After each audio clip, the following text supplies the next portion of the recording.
America, unity and oneness is what we're made of. One nation under God, it's plain to see.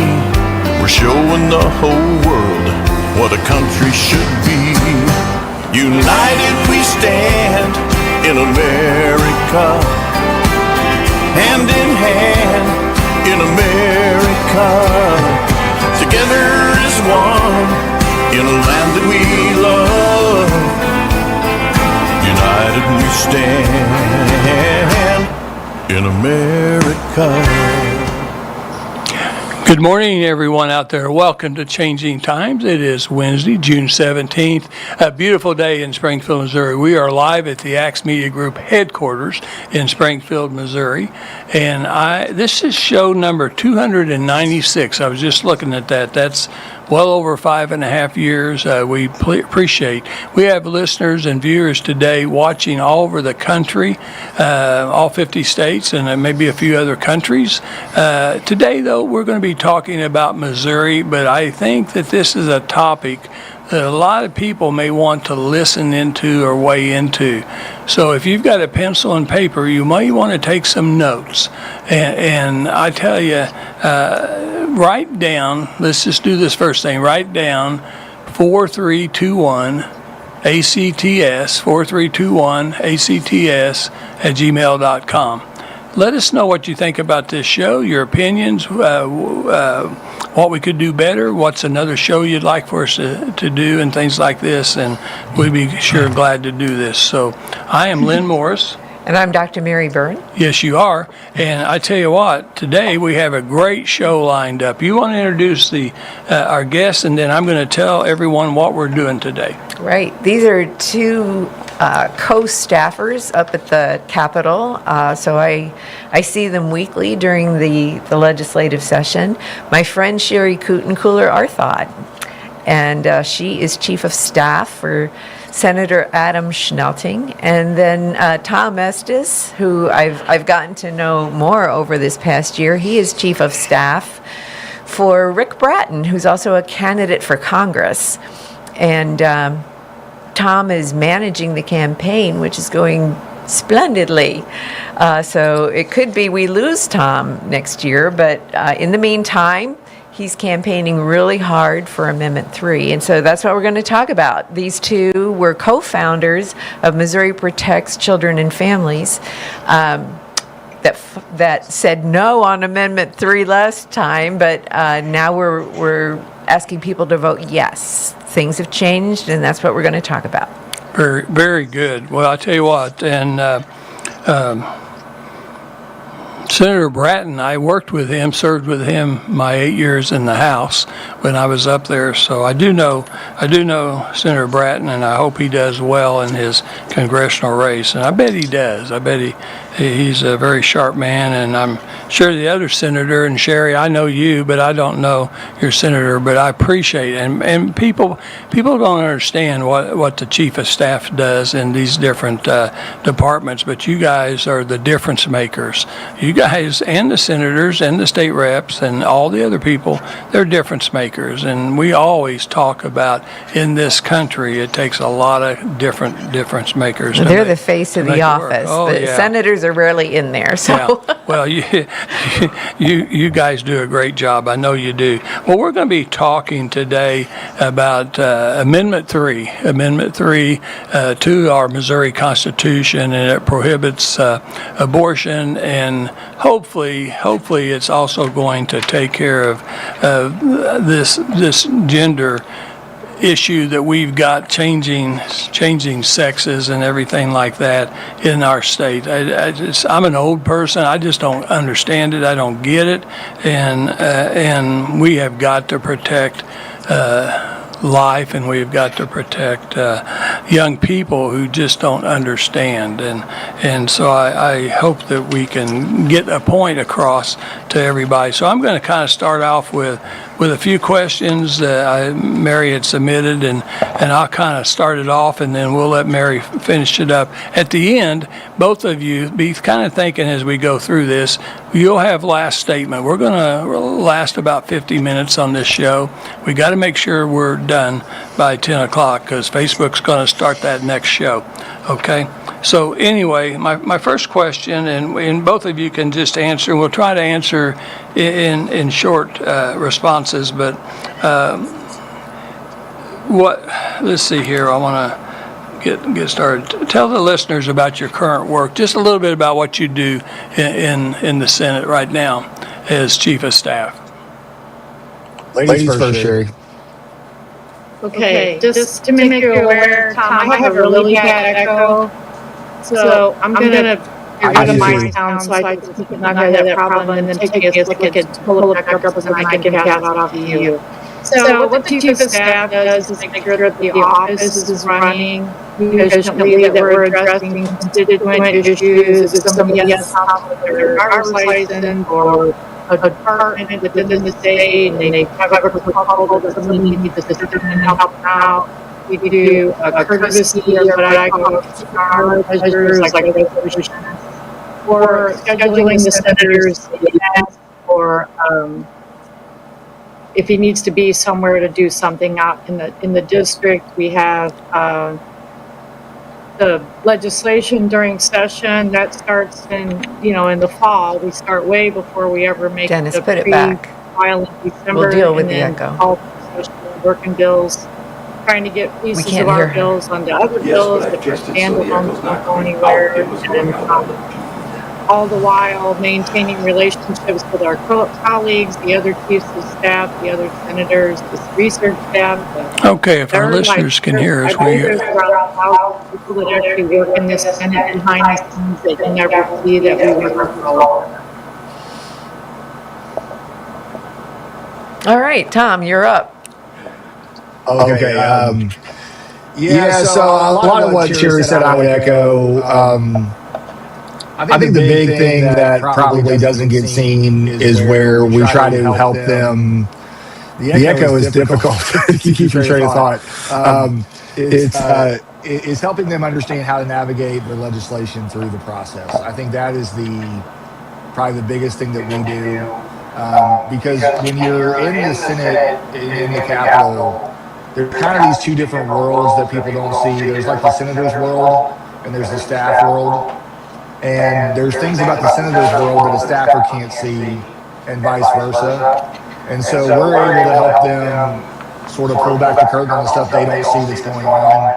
And just help them deal with different personality conflicts, just different lobbyists in the building that they may not know have opposition or support. And so that's probably, in addition to all the duties, like sort of the day-to-day duties that Sherry was talking about, that's probably the biggest value that people like Sherry and I bring to our bosses. Right, you're kind of a buffer between members of the public, and I'm going to put lobbyists in that category, and the senator, because it's a very demanding job. I mean, you have to be there to see it. Particularly near the end of the session when you don't get sleep. Things can derail quickly because nobody's got the stamina to, be kind and gentle when you haven't slept in 48 hours. So you have to do that for them, and I sure do appreciate that.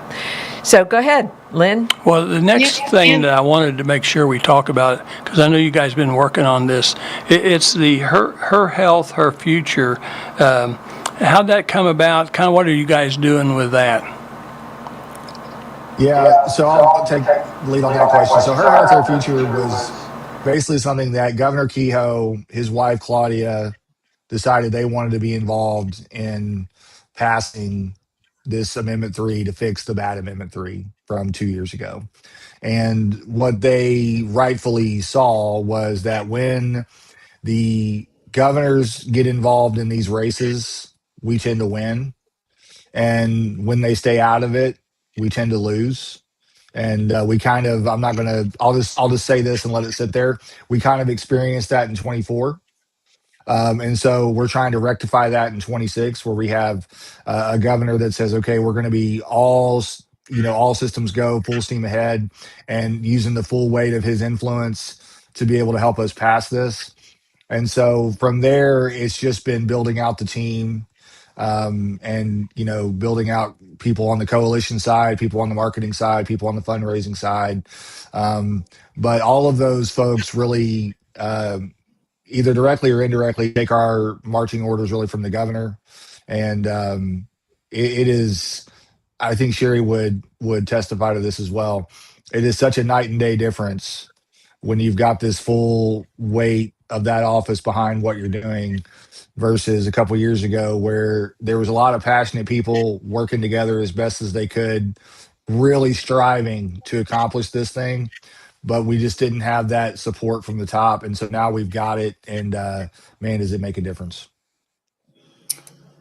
Yeah, out-of-state machine. I would agree with that completely. When during session, I do a presentation. I go all around the state giving my presentation. One of the things that I try to help people to see is what was going on behind the scenes all during session is HJR 73, which now is Amendment 3, which will be on the ballot in November, how that was crafted and how it came about. And I believe there were, and Commissioner Morris, you'll appreciate this. I think we landed on 21 versions of that bill, and we got down to, we had one extra word in the ballot language, and the legislature is limited to 50 words. So we had to figure out one word change in order to get the rest of it done. So, but all during that time, unlike anything I had experienced in the legislature, House or Senate, the governor, his office is right by ours. They were on the same hallway on floor 2. And he would just pop in and say, how's it going? What can I do to help? We had other executives of different departments in Missouri that would pop in and say the same thing. How can I help? How's it going? What do we need to do? So he really was what I call babysitting the bill through the process the whole time that it was happening during session. And that's something I'd never seen before. I've never had that kind of support and that kind of backing that we got from this governor. Well, that's very good. That's very good.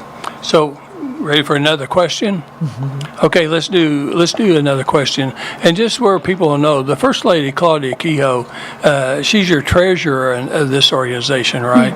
And so obviously she and the governor and a lot of people, like you said, like both of you said, are really helping on this. Well, there was another organization last year that you all were working with on educating people with the real facts about abortion and the consequences that it can have. And now you're working with a different organization this year. What's the difference between those two? Yeah. So in 24, we just started something called Missourians Protecting Children and Families. And we basically just did that. Sherry was, of course, one of the founding members of that as well. We basically just did that because we felt like we needed to do something to try to win. I mean, it was just, how do we win? And, you had all of these individuals out there that just, they loved God, they loved babies, they loved mothers, and they just didn't want to see the state go down the road of abortion on demand, which is where we are today. And so we just got together and we got some tremendous donations. We had one sign maker come in and give us 1,000 free 4x8 signs, which, Commissioner Morris, how expensive 4x8s can be because you've run campaigns. Mm-hmm. And we got 1,000 of those right off the bat for free. And we just took it from there. And I mean, God really blessed our efforts. I mean, we came so close. But then, of course, we lost. And so then it was like, okay, what's the legislature going to do? Do we keep Missourians Protecting Children and Families going? What do we do with that? And so we decided to keep it going. We sort of rebranded and called it Mo Protects because that's what everybody just called us anyway. So we started just calling ourselves Mo Protects. But then when Her Health, Her Future came along, they were tremendous. I mean, they were like, hey, we'd love for you guys to come in and work with us and be a part of the process. Her Health, Her Future has been a very unifying force. and this whole thing. And so everybody with Mo Protects, and Sherry put all these district people together and county people together. She had this whole network that she built in 24. And now that entire network that she built is coming under her Health Our Future as well. So we have the exact same mission as we had last time. I just think we've got a little more, as they say, wood behind the arrow. We got a little more organization and machine behind us, and so there's really no difference. It's all the same people. We just wear a different hat this year. It was St. Louis and Kansas City that had the overwhelming yes vote when we were trying to get people to vote no. Do you think the fact that Kehoes are from the St. Louis area is helpful in winning St. Louis over to change the vote? You want me to take that? Yeah, go ahead, Sherry. Okay, so let me go back to the other point that Tom made a while ago on the Missourians protecting children and families. That was all him. He called and said, we have to do something. We have to do something, and I know what the name should be. And he got me, Uriah, and Luke, and he was working with former Senator Koenig on some polling, and he realized what was coming to Missouri. He couldn't just stand there and watch this happen in Missouri and not do something. So that was Tom. He's the one that called, twisted my arm, made me help, and that's how that happened. But yes, it was. Anyway, I wanted to give you credit because credit was due. As far as the differences in Kansas City and St. Louis, I do think the Kehoes have a lot of influence. If everyone that voted for Mike Kehoe for governor would vote yes on 3 this November, story's over. We're down. We're back to almost a complete protection of women and children in Missouri. That's the story. So, and same goes for Lieutenant Governor Wassinger, who is behind us 100%. Secretary of State Hoskins, who's behind us 100%. And Attorney General Bailey at that time was supportive, but now we have Attorney General Hanaway who's supporting. She's 1,000%. She is all in and doing a fabulous job. She's an adoptive parent, she and her husband, and she's very pro-life. So that makes sense. Go ahead. Yes. All right, we're ready. We're ready for the next question. Okay. So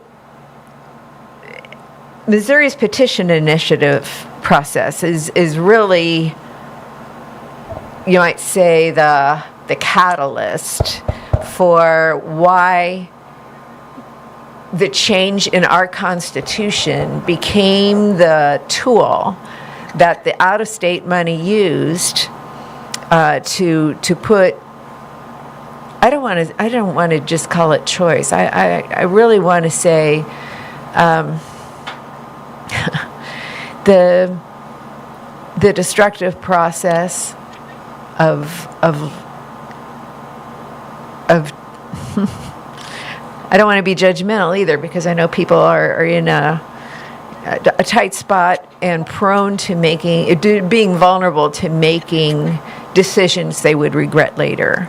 Okay, but there's a machine behind this that profits from removing the preborn from an environment where they'll thrive. Okay, let me put it that way. I'm trying to be delicate here because there's women out there who are dealing with the emotional aftermath, and I don't want them to think I'm hurting them again. That said, the people behind this are not thinking of these women in the same way, and we all learned from some of that investigative journalism that the more developed the unborn child, the higher the profits that are made from the organs and the body parts.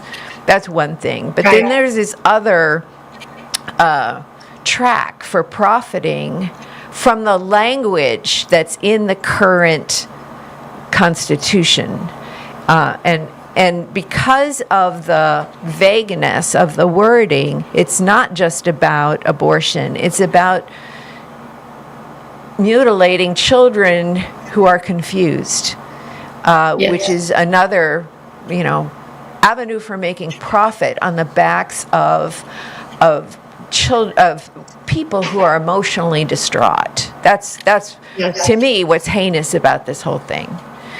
All right, so it's this Yes. petition amendment process. Is there any activity to update that petition initiative process where out-of-state money can come in, hire people to collect signatures for a petition that Missourians themselves aren't asking for, but it's put out there? Then what they do after this gets through the Secretary of State's office is they target the voting blocks in St. Louis and Kansas City, particularly because this is a medical procedure, both of them. They target the medical communities Yes. and get this thing passed. Tell people, A, how the petition initiative can be changed, and B, how important it is for the rural areas to turn out and overwhelm the votes of the big cities. Can you address those things? Right. Go ahead, Tom. Yeah, so I mean, we have Amendment 4 that's going on the ballot this year as well, and that the point of that is to dramatically alter the initiative petition process. Because what we have right now is a situation where, like you said, Mary, you pay people to go around and collect the signatures, and these people make a lot of money to go around and collect these signatures. Almost none of them are from Missouri.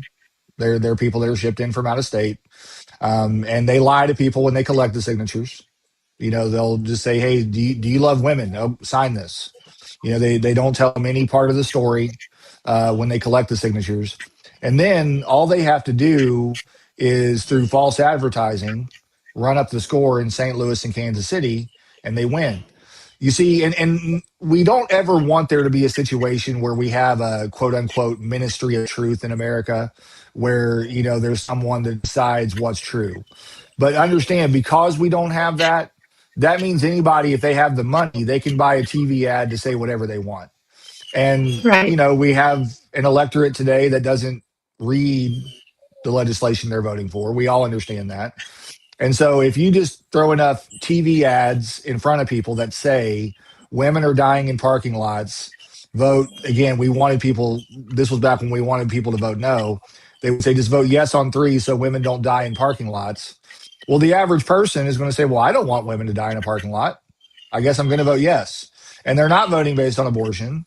They're not voting based on protecting babies. They're not voting based on protecting children from trans surgeries and from puberty blockers and things of that nature. They're voting based on the lie that was presented to them. And so that's the whole reason we're in this situation with the new Amendment 3, is because out of state interests, big money interests can just lie, and they don't need the rural part of the state. They don't need them. And so Right. what we're currently trying to do with Amendment 4, which is, I know this is an Amendment 3 discussion, but what Amendment 4 does is just say you have to have 50% plus 1 in all 8 congressional districts, meaning the entire state has to concur before the Constitution gets changed, which is still a really low bar to change the Constitution. I mean, it really should be the entire Mhm. state needs to be at 60, probably 2/3. If we're being honest, that's probably what the threshold would be. So this is still a really low bar, but it just says we're not going to treat any of Missouri like flyover country. Every part Right. of it matters, and every voice matters. And so that would be a major fix to not just our abortion law, but everything we do in the state. I know Sherry agrees with that. Right. The other point about that is that this would apply, that the 8 out of 8 congressional districts applies to the out-of-state money IPs that are put on the ballot, not to those coming out of the legislature, because your reps and senators have already been elected to be your representative in the legislature. So when they put forth a JR, whether it's an HJR or an SJR, that's the vetting and the process taking place in the legislature. Those go on the ballot. Those are just still a simple majority. But the ones that are coming from this out-of-state money that are doing such harm to our Constitution and to our rights and liberties, those are the ones that have to have the higher threshold to get it into the Constitution, which is in my mind, the correct way to do it, because each congressional district then has a voice. Otherwise, some of our congressional districts have no voice because, as Tom pointed out, your high population areas they're able to go there and get anything they want into our Constitution. So we, in my opinion, we have to pass forward to protect our Constitution from more of these bad amendments that they're lying and getting them done when really they don't know what's in them. I wanted the audience to hear that these are actually bookend amendments. They will not be on the same ballot. Amendment 4 and 5 will be on the August ballot. Amendment 3, that we're laying the groundwork for right now, will be on the November ballot. But Yes. you have to turn out for both elections, and you have to understand the relationship between 4 and 3. So that, so that we don't, as Missourians, run into this problem again. Missouri got targeted because when Attorney General Schmidt was in office here in Missouri rather than in the U.S. Senate, he was the first out of the gate to apply the language that said, no abortions here in Missouri. So the big money from the rest of the country turned out and targeted Missouri. And I shouldn't call it the medical community. That sounds too altruistic. It's the industry. It's the part of the profit-making business that organizes itself around, again, people's health, right? Taking advantage of it. And if they control the medical industry in those big cities, then that's how they win. So by correcting the petition initiative and educating people throughout the entire state to understand how important it is to vote, right? You say, I'm just one person, but no, you can tip the scales. You have to get out there and understand we're talking about this on this show because God says in Scripture, choose life. All right? This is a mandate to Christians and to all believers. So it's not just about your political persuasion, it's about obedience to God. All right. Well, thanks for that. Can I address one thing that you brought up, Mary? Are you still there? Yes, Okay. So one thing that you point out, it's a really, really good point for Missourians to understand. There is a lawsuit in Kansas City. It's the Comprehensive Health of Planned Parenthood Great Plains versus the state of Missouri, where they are challenging 42 different statutes, rules, and regulations that have been put in place to ensure the safety and the health of women who are going to abortion providers. This is everything that lawsuit also includes the ACLU. They're one of the players in that lawsuit. So simple things like you and I would think of, like a waiting period before a woman gets her procedure. We're talking about cleanliness standards. We're talking about ambulatory surgical center rules and health measures, like the hallway has to be wide enough to have a gurney go into the building if a woman is in distress, needs to go to the hospital. They're challenging all of those measures in the court in Kansas City, which tells me this is not about helping women. If they were really about helping women, they would want these measures in place to provide, like, no different than going to a dentist and having basic health and safety standards in place in the dental office. You would want that in any surgical center or any place that's providing services, but they don't want that. And furthermore, the transgender piece that's not written in plain language in what's in our Constitution, but it says not limited to when they describe what their version of reproductive freedom is and so I want to point out the whole moneymaker that exists around the hormones that are given to people in the Planned Parenthood clinics. Now they offer transgender interventions, and that includes the hormones, which represents, it's like a $2 billion a year moneymaker for them.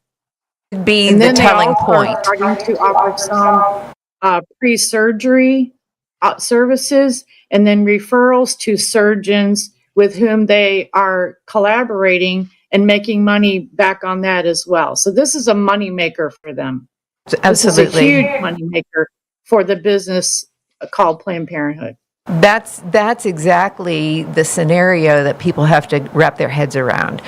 The clinic is called Planned Parenthood, but the service is transgender. And that's how you should read the language in the current Constitution. Because that's the connecting point, and they'll deny that this is about transgender. It's about women's right to choose. But hey, come on, No, it is. look at what's really happening. It's not about parenthood. It's about all aspects of reproductive conditions, and so you have to listen between the lines to the messaging they're not telling you in order to understand what they're really trying to push through. So I appreciate you bringing that up.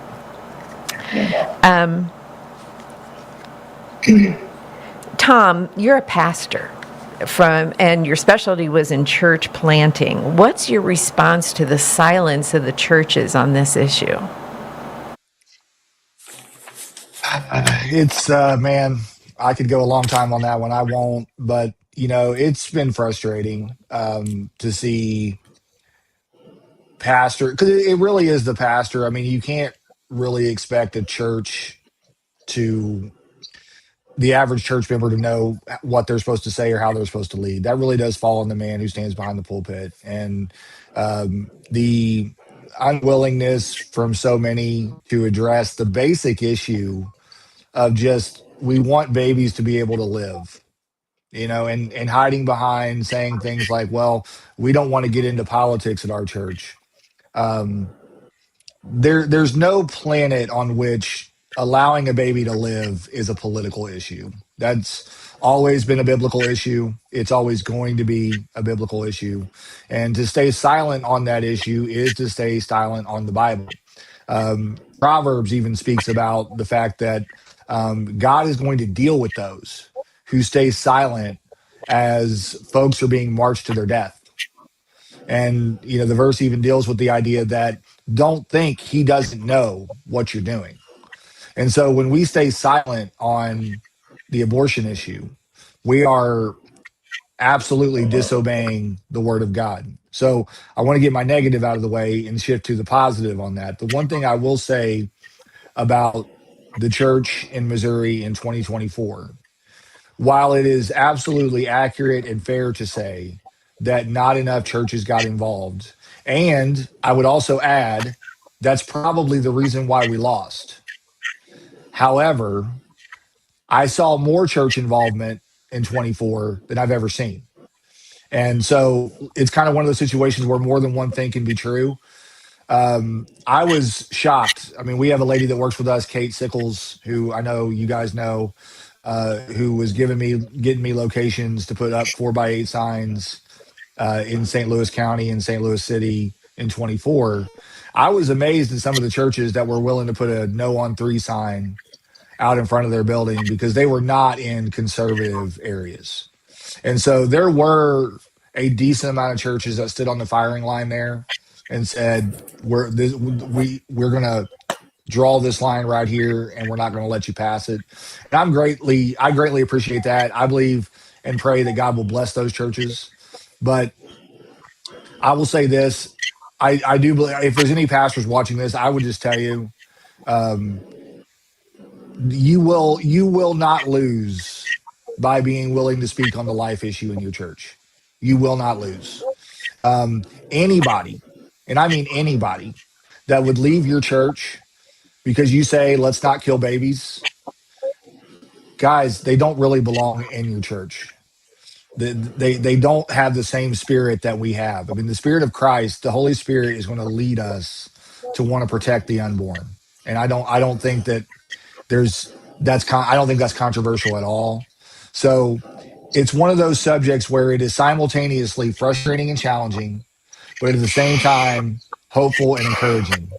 And so I know that's probably, it could probably sound like a wishy-washy answer, but driving across the state the way I did last year, and the way Sherry did last year, we had so many conversations, her and I, where we were just like, man, it really is cool how many churches are willing to put these signs up. I mean, we really were excited about it, but then there would be, oh man, can you believe this church won't do anything? And you know, so it's a very mixed. It's a subject with a lot of mixed emotions, Mary. I know that's a long answer, but Yeah, no, my favorite story about God's blessing on people who work for life is Shifra and Puah in the book of Exodus. They were the midwives that slowed their walks to the Jewish women who were going to give birth to basically to foil the order of the Pharaoh to kill these babies. So, you know, if you look at it the right way, it was post-birth abortion. And he was insisting that these midwives do that at his order, but they found strategies for thwarting that order and said, you know, our Jewish women are robust, and we're not like Egyptian women.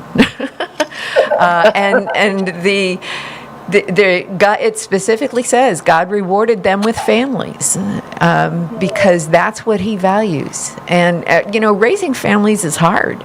Sherry, you know that you had a large family. You want to talk about how your experience has influenced your values, speaking to life? I've always been pro-life. It's never been a question in my mind, and maybe that's just God's grace on me from the time I was a little kid. But I've never. It's real simple in my head. Maybe it's just me, but it's never been a question that it's something that I would not do. As many times as I've been pregnant in my life, I have 11 children, 2 home with Jesus and 9 on the ground. And there were only 11 years between my oldest and my youngest. But at the same time, it was a challenge. And I've always been like, yes, there's a challenge. I'm ready to meet the challenge. But I understand the women that don't have that mindset. I understand the you know, you have 4 already and you've got 1 more. It's like, oh my gosh, can I do this? Can I actually make this work? Can I feed everybody? Can I have clothes for everybody? All those responsibilities as a parent.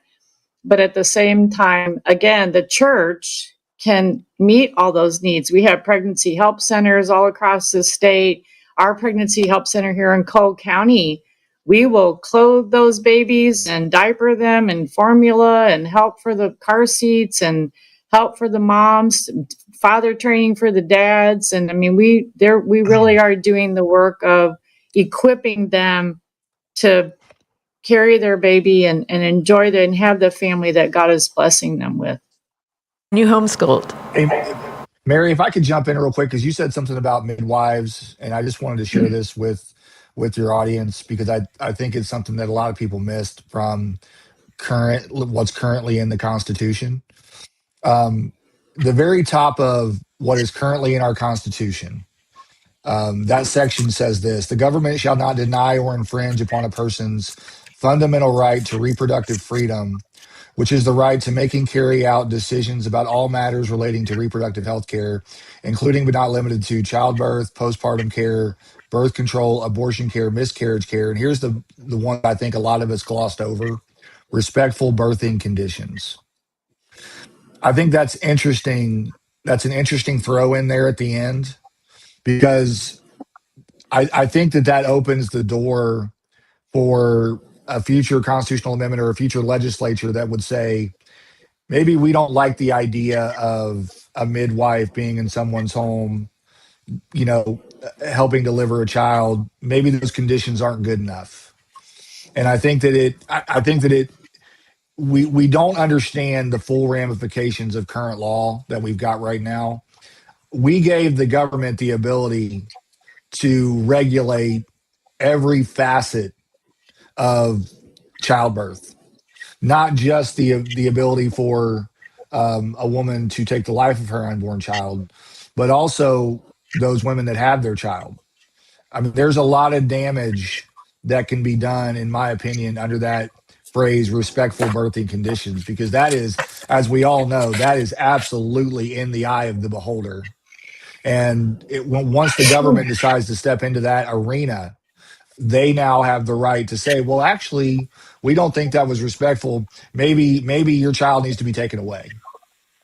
And there's a lot of open doors here in current law, which is why it is so important that we pass Amendment 3, which is why it is so important that every single listener, viewer of this gets activated. If all you are thinking about in this Amendment 3 process is, I've got to make sure I vote yes, again, we appreciate your vote, but that is not nearly enough. We need you to talk to your friends and neighbors. We need you to get yard signs out. We need you to get literature out. If you got a few extra dollars, give those few extra dollars, whatever they may be. If you're like Sherry and you got a few $1 million you want to give, do that. But you know, whatever it is that you're capable of doing needs to be done in this cycle, because we are in a world of hurt if we do not pass the new Amendment 3. Yeah, and even if you're, especially if you're not Missouri, we are a model for what will happen in other states. Some of the language, and Sherry, you did the study on this, some of the language in the current Constitution was from California. Yes, that's right. And so it's national organizations that watch these state-to-state constitutions and laws and try to get in there and infuse themselves and their values. They'll work state to state in an organized fashion, but they were particularly upset with Missouri because of our history. So Right, that's right. We did that. I did that show. We did 2 shows with you, Mary. I did with Mary, and did a deep dive into California, which was about 4 years ahead of us in a proposition that they put on their ballot, and then subsequent statutory changes that were put into place. And the oh my gosh, it's just a plethora of pro-death and anti pro-life values that were put into place in their state. It's unbelievable. and their AG is backing that death culture there. Yes. I want to address the problem of confusion that some people may see if they are listening to conservative voices, but they hear 2 different messages. Okay, so there's a portion of the Christian community here in Missouri that is working against yes on 3 because they're an all or nothing kind of approach to this legislation, and talk about how we tried that and what we're trying now is an alternative. And one of the, if you've ever seen the movie Amazing Grace, which the 3 of us watched last weekend. Yeah, we did.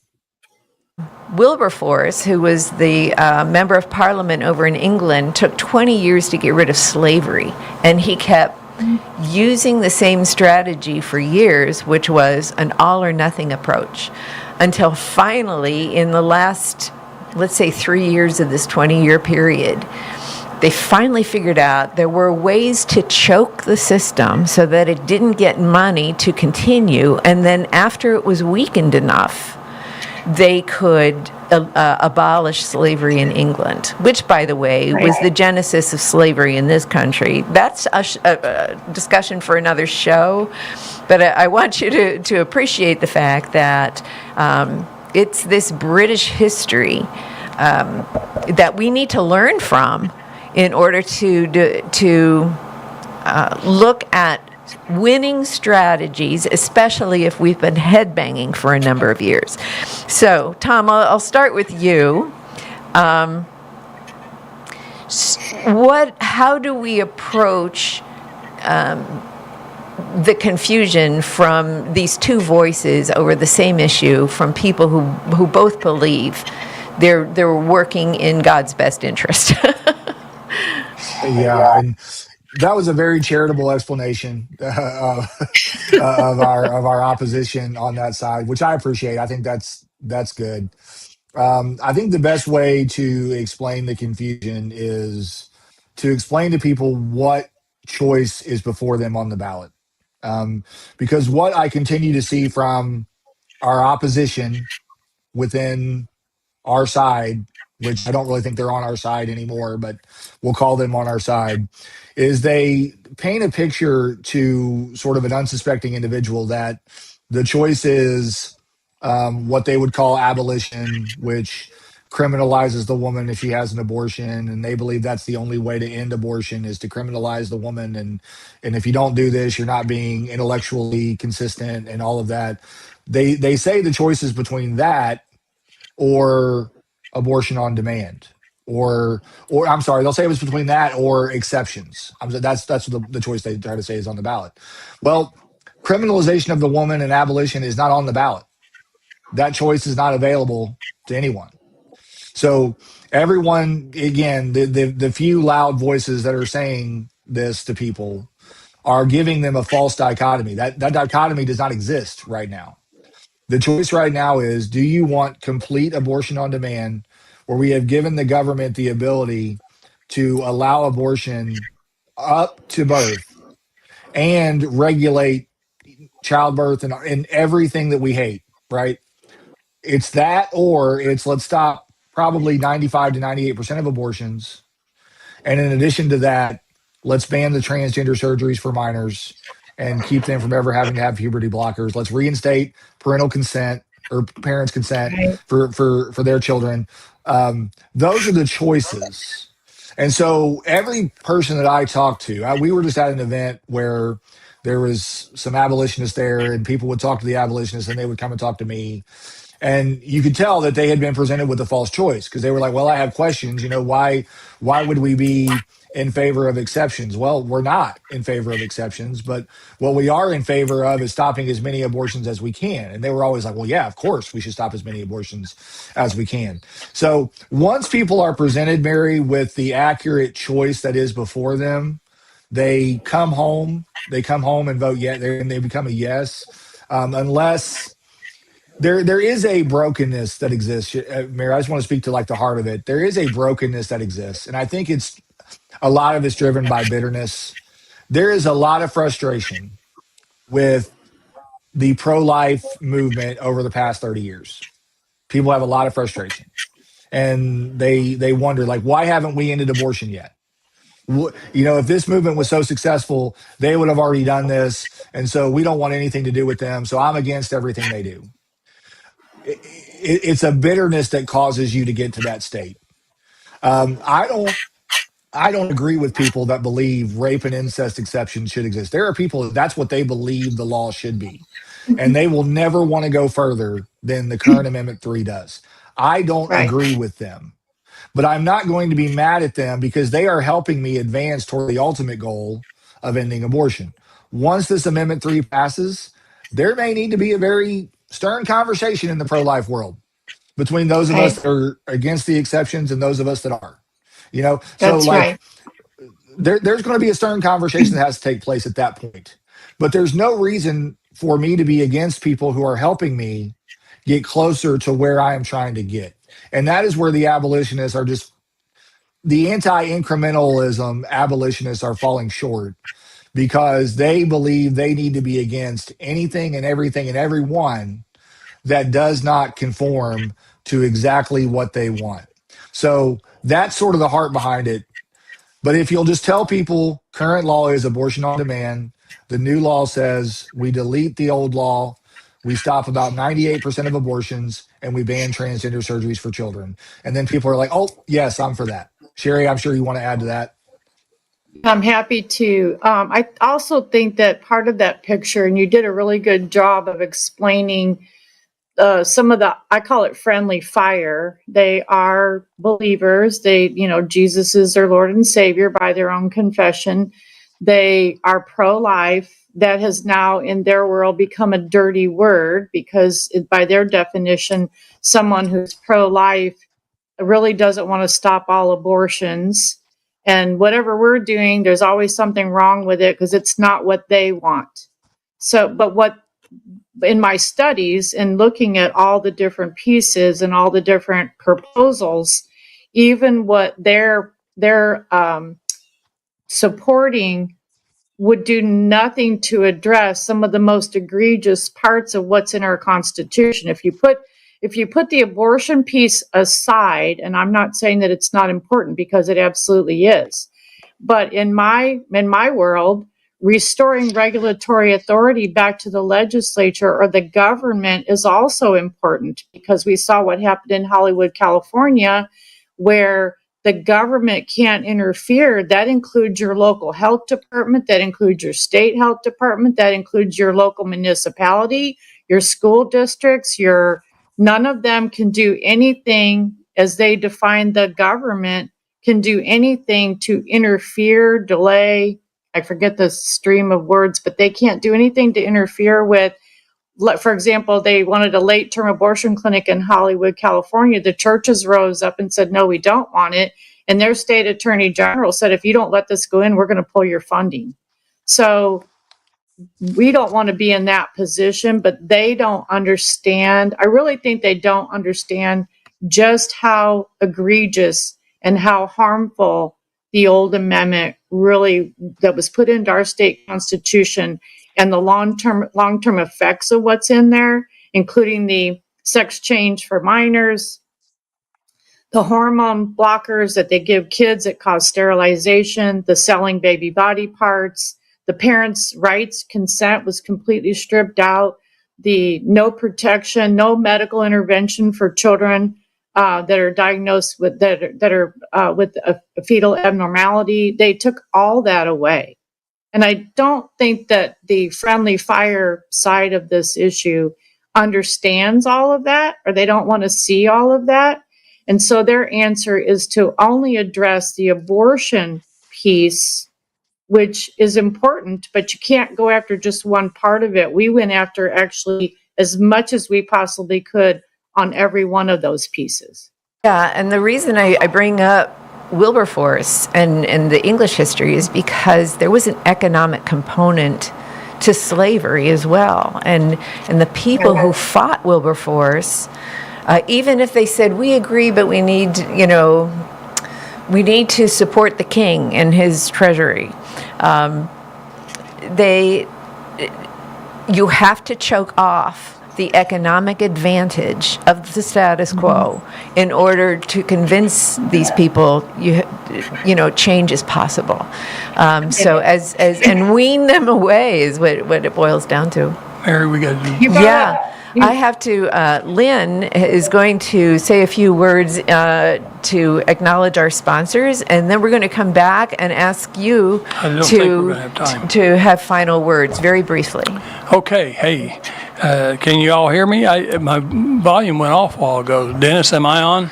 Yeah, I hear you. Okay, very good. Okay, our first two sponsors, Brad Pistow. He's a certified fiduciary financial planner located right in Ozark, Missouri. And we always say this, everybody in this country is not in Ozark, Missouri. He's licensed in 18 states. He travels all over the country. He knows licensed agents all over the country, and he can help you. You can call 417-581-9222, 417-581-9222, and Lisa will answer the phone. You can get a free book, Safe Money Matters, Bulletproof, all the different books that he's written. They'll give you books free. They'll give you information. There's no charge to talk to him, to visit with him, and he can help you. I have used him, and many of my friends and family members have used him for years, and he has a plan where if you follow the plan, you will never run out of life before you run out of money. He is rated and considered one of the best financial planners in the entire country. So we're very blessed to have him. He was my sponsor for 7.5 years on our political talk show, 5.5 years on this show. He does a lot of great things for people, and he speaks all over the country. He contributes to Wall Street Journal, USA Today, all kinds of magazines and papers. So I highly recommend this guy. Okay, the second one is Springfield Nissan, Springfield Kia, used to be Youngblood Motor Group. That is John Whittaker and Aaron Swanson's the general manager. I always tell people I have bought several cars from these guys, and they're always the best cars I've ever had, the best service I've ever had, and honestly, you can't go wrong. Again, you're going to say, well, they're in Springfield, Missouri. How's that going to help? Well, I'll tell you what, they sell cars out of 8 states. 8 states people come and shop those guys. They are the longest family-owned car business in the Springfield, Southwest Missouri area. So they're very well sought out. They're a great company. I bought my last car from them in Labor Day, and you bought a car from them In January. In January. So these guys, I bought a Kia, you bought a Nissan. Yeah. So I highly recommend. Their phone number is 417-882-3838, 417-882-3838, and Susan will answer the phone, get you to the right person. But we highly recommend these two sponsors. And now we've got about 4 minutes. We got to make sure we got a hard stop at 10 o'clock. So Yeah. How do people get a hold of you, and how can they support you? Okay. Well, the website, herhealthherfuture.com, is a great place for people to come and sign up to work on Amendment 3. We also try to keep people updated on the news that's there. It's also a place where, if you have, some donations that you can give, they're easy to make online. So herhealthherfuture.com. I would also recommend that you get connected with your local GOP Central Committee. The party has been doing great work helping us out. Yes, So they have. if you're interested in doing more, definitely check them out as well. And Very for good. me, you can email me at sherry.moprotects@gmail.com. If you want to volunteer to help in your county, if you want to be a director, we have different positions that are available for the grassroots part of it, working together with the county central committees. And you can also email me there, sherry.moprotects@gmail.com. If you want me to have me come and speak, I give my presentation and the backstory of what happened during session and how we got this version we now call Amendment 3. It was HJR 73. All right. Very, Thanks very much. good. You guys are both difference makers. Continue to do all this work and keep Mary involved and me involved too. We'll help you any way we can. Folks out there, I tell you what, I know there's a lot of people in the state of Missouri. We need to make sure that we vote yes on Amendment 3. I tell you what, I just can't imagine our country and our state in the shape we're in. So we've got to pray. This is a time to continue to pray and ask for God's help. So anyway, we'll be back next week, show, and then we'll be looking forward to our July 1st show, first Wednesday in July, because we'll be celebrating the 250-year celebration of the United States. God bless. We'll be back next week. Thank you, guys. Thank you. Thank you. Thank you for having us.